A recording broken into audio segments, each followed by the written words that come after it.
help you decide what darkness this is. That's how you get the value. So just get sort of a medium dove gray, coat your canvas, then lightly sand it. I just lightly sanded it. So here we go. Now I'm going to take my white charcoal pencil or a contact pencil, this French pastel pencil, and I'm just going to make a simple little sketch here of the background land mass.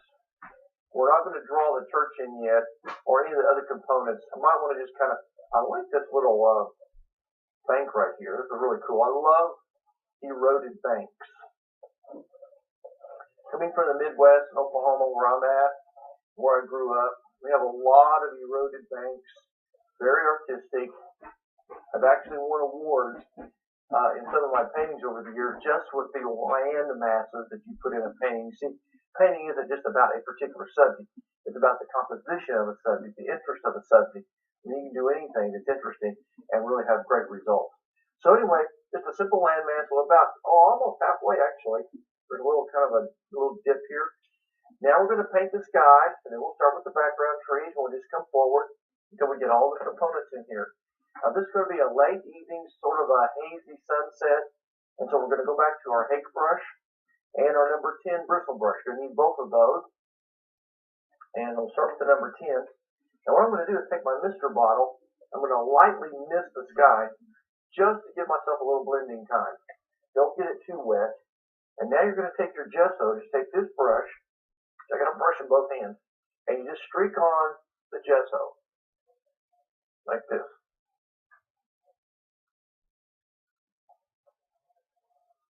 Now, there are all kinds of ways to paint skies. This is just one.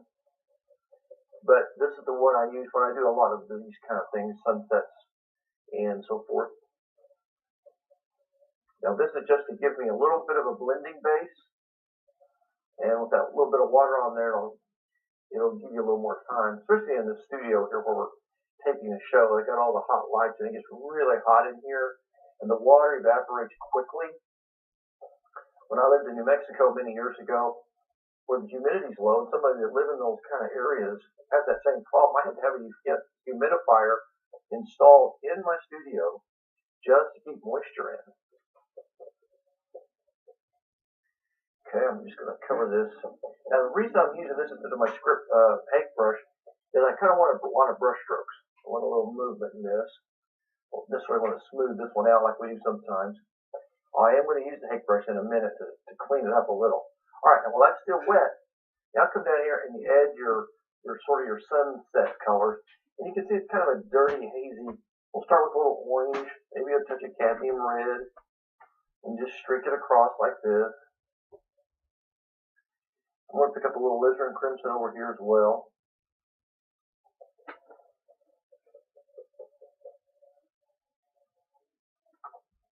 A little more cad red, touch of orange. I like the crimson. Just get it in there. Nice and rich. Cad red, orange, and crimson. Now, while that's still wet, and you kind of got that color on there about most of the way up there, then I'm going to lightly mist again because it's already starting to set up on me. Just kind of light mist. Now I'm going to add my color at the top, which is a little bit of ultramarine blue, a little touch of purple, a little touch of burnt sienna. Now, if you'll notice, I'm not mixing on my palette. I'm mixing directly on my canvas. I like this technique whenever it's possible. I use this technique all the time. I'm not saying you can't mix down here, but the problem with most people, especially if you're kind of new to painting, when you mix on your palette, you almost always mix a big pile of one color, and then your paintings always look a little bit monotone. This way, so you get a variety of stuff going on. And here's what I'm going to do. If you take your colors and you kind of model them together in a horizontal fashion, like I'm doing here, that'll give you the ability. Now, once again, this moisture is really catching up with us here. Now I'm going to take my hake brush. See, I've kind of modeled that kind of loosely like that. I'll take your hake brush, rinse it out if it's got stuff in it, squeeze it out with your fingers. Now start at the base, and you just use these big, long X's. You still want sort of a horizontal effect because it is a sunset. And you're going to have a lot of trees and stuff here that will break it up. So we don't need to get this too perfect. It's one of those times when you don't have to be too careful with the sky. But see how it kind of blends? It's a beautiful technique for those of you that want to paint a simple sunset and get the nice soft color. See how that's blending nice and softly? It gets rid of all the rough brush strokes. This is called feather blending, where you gently skim the surface. And now let's stand back and see if there's any areas that just bug us. See, I like these little spots of color in here. Stand back and look at it. It looks pretty good for the most part. In fact, you know what? It turned out better than I thought it was going to. So quickly, sometimes you can spend a little more time on it if you have to adjust, but I'm pretty happy with that. Let's just leave it. So, worked out good. Now let's take our number 10 bristle brush, rinse it out, and while your background is still slightly wet, this is a great time to apply your very first row of distant trees, which in fact is your first value. Now we talk all the time about values, and we get cards and letters from all around the world. People still confused about what values are. Value is the intensity of a color, and white is how you achieve that. So and it's what causes depth in a painting. Now, I don't know if they can close in on this photograph or not. I've got a clamp over here. I'm hoping they can. But this photograph, you can see way back there in the distance, behind the church, those little areas back there is the edge of the forest, and they're just distant, soft, hazy trees. But notice it's a lighter value. A little warmer this time because it's the kind of scene I want. And as I come forward, the trees get a little darker, the building gets darker. There's about 5 value changes in this particular painting. While this is still wet, take this brush and come down here to your, well, a lot of you won't have the dirty palette. Most of you know I'm a big fan of the dirty palette, but if you don't have a dirty palette, here's what you'll do. A little touch of water, a little touch of blue, a little touch of purple, and a smidgen of burnt sienna. And you see that sort of a dark purplish gray? Now, because it's still wet, I can use it like this. If it wasn't wet, I'd have to add white to it to change the value. And I may still have to do a little of that. This is how this comes out. So start up here in the background like this. Now see, because that's wet, it turned that grayer. It's kind of like an oil painting at this point. All right, take your brush and you do this. Go across the base and you feather that little distant effect. Now wipe your brush, reload. And with the blue, in fact, I'm kind of out of that blue. I need to do a little more out there. That's the ultramarine blue. A little purple. That's the dioxazine purple. And a little bit of sienna. Come up here. Work your way up. Kind of let your finger be your trigger finger. So you just kind of pull your brush down. And you just form these distant, little soft, fluffy trees, so to speak.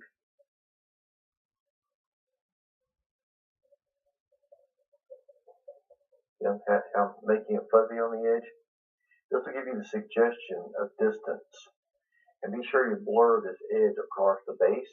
And I think most of you know why. If you've been watching the show for a long time, anytime you finish an edge, be sure it's a soft edge. Otherwise, the next thing you overlap, if it leaves a hard line, it'll show through every time. That looks terrible. So be sure you feather your edges back down here, blue, purple, and a little sienna. I might mention another thing too that's happening these days. They're coming up with so many different colors, and it's wonderful. I'm just a big fan of mixing my own, but now they've got all these different shades. Like you can now get the ultramarine blue in a red shade or green shade.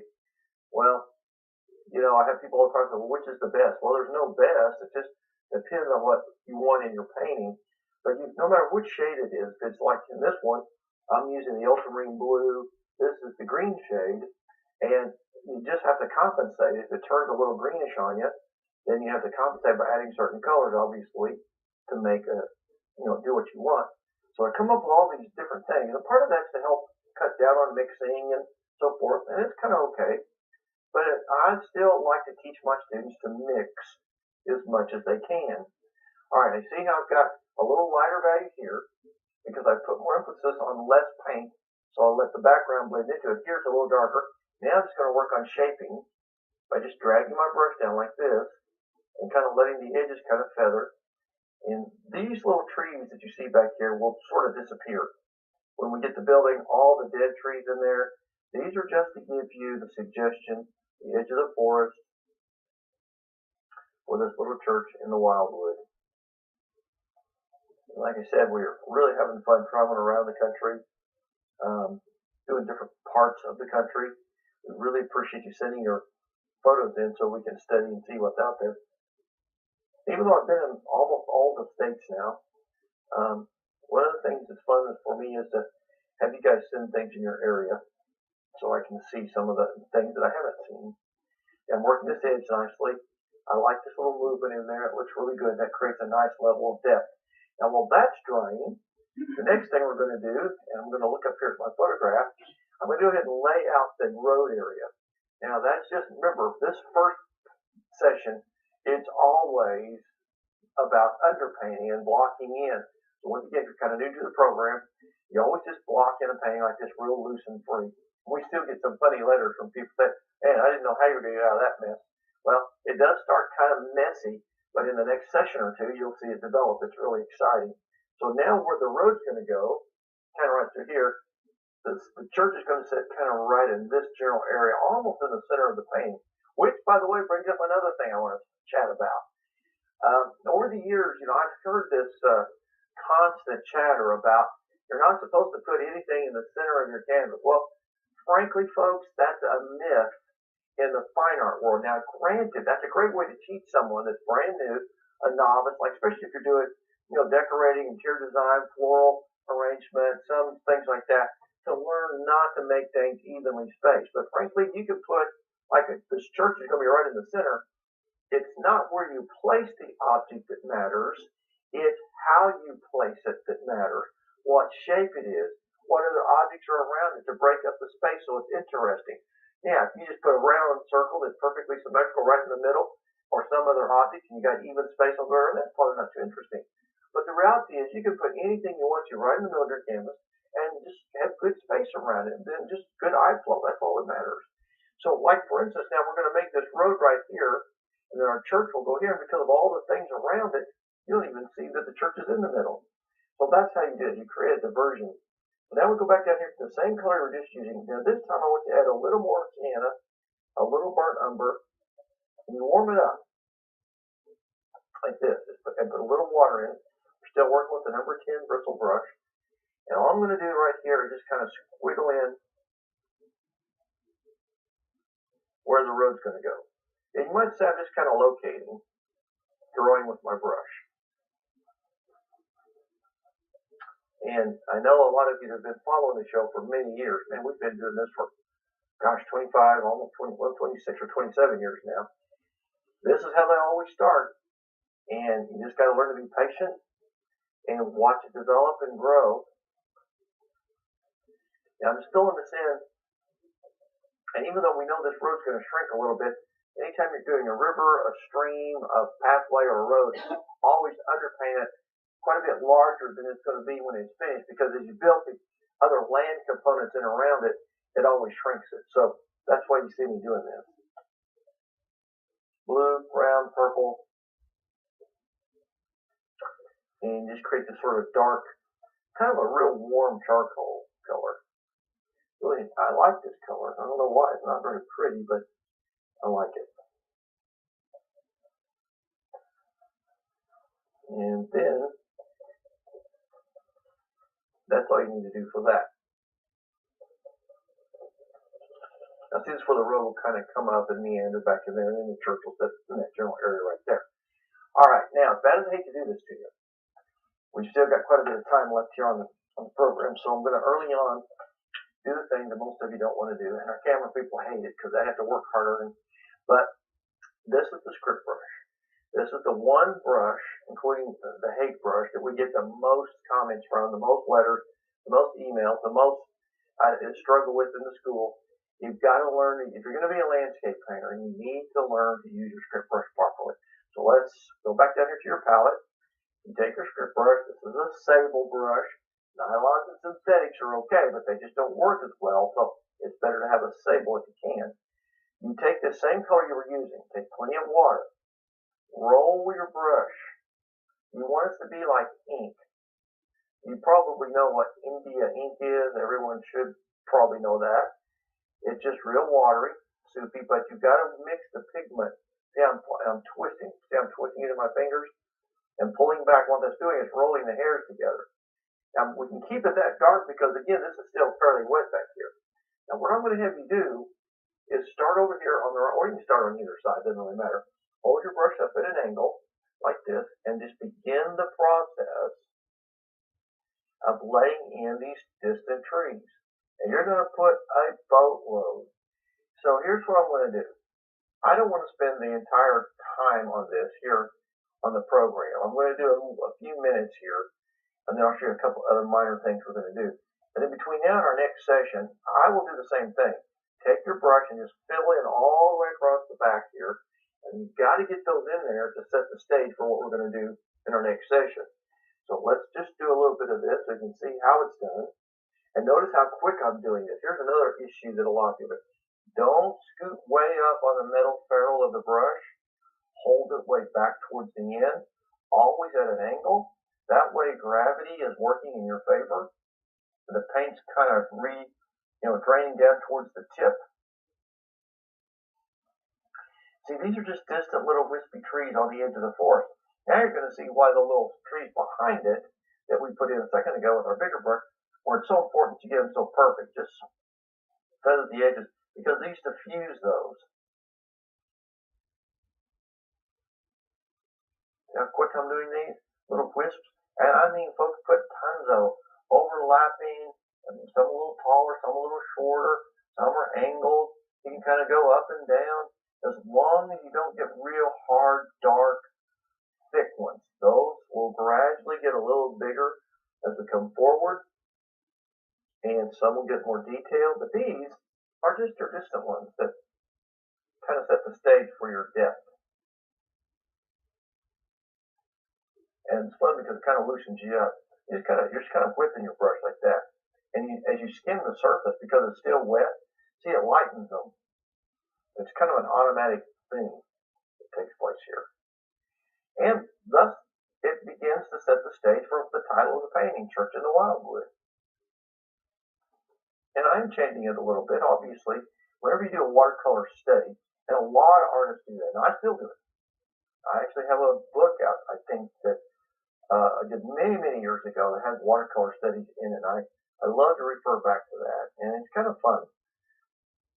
I used to, when I traveled a lot by plane, I used to take my little watercolor kit with me, and in the flight, I would do these little watercolor studies, and every time the flight attendants would come by, I just give them one of them, and now I got all kinds of free stuff, all kinds of snacks and drinks, and it was cool. So, but they won't let me do that anymore. So, the watercolor is a great medium to practice and do things to kind of get a feel for something. Like, for instance, if you're out, you don't have a camera. Most artists like to carry a sketch pad, a little watercolor set you can get out real quick. Because if you see a color or a shape or a composition, or only an artist can get excited about a dead cow skull sitting on the road or a piece of barbed wire twisted up. But go in there and document it. Eventually, you'll learn to have a bit of a photographic memory. Most artists do. Over time, you'll develop that. And by the way, that is something you can develop. I was just speaking to one of my students yesterday in class, and we were talking about taking lessons in the early days, about 2 years ago, how now their whole world has changed. They see things through a set of different eyes. And it's amazing what happens when you become an artist. You don't pass things up anymore. You don't take the sunset for granted. You don't take that rough tree bark, the scaly bark on a river birch for granted. You don't pass up anything anymore. See how cool this is working? All the way across here now. You want to go through and you want to build that group of trees. Now I'm going to stop now because I want to show you one more thing before we leave the show today. I want to go to our number 6 bristle brush. And we're going to create a little mix here for the underpainting for the snow. Now, like I said, I don't want to make a real heavy snow. but we still need to underpaint it for that reason. And then we can do what I want to put more grasses and stuff. But start over here. Take a little white, a little bit of blue, a little bit of purple, and a little bit of burnt sienna. Now this should make a nice gray, sort of a, that gray right there is a mauvish gray. Yeah, see that color? It's a little lighter than your underpainting color, in fact. So what I want you to do with that is just kind of go in and scrub this on.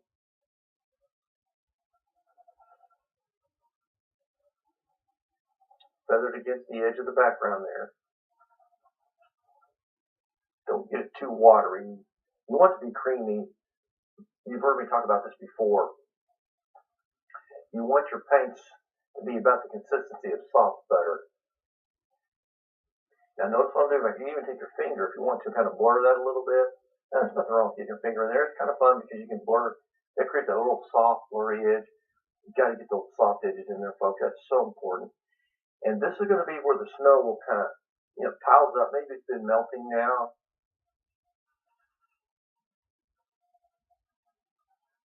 Just kind of work it to the edge. See, I'm kind of making little mounds here. Just, again, please remember, this is just underpainting. And I guarantee you, just like in the last painting we did, a lot of you thought we had a disaster on our hands. It's just like a little miracle. It's all of a sudden, boom, there you have it. So come over to this side. And kind of feather it in across the back there. So now you can see how the road's kind of getting isolated now as the shape of the road. Feather this a little bit.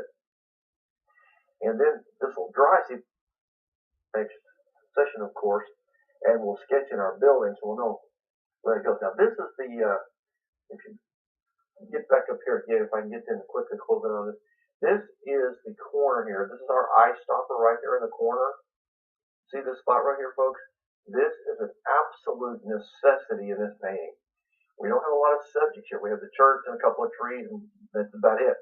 So this is an eye stopper, and without that, the painting does not develop well. Well, yeah, you can put up fence, but we do that a lot in painting. So let's do something different. Let's try to make a ground, that landmass, the shadows there, and all the little bushes and twigs and stuff coming out of it.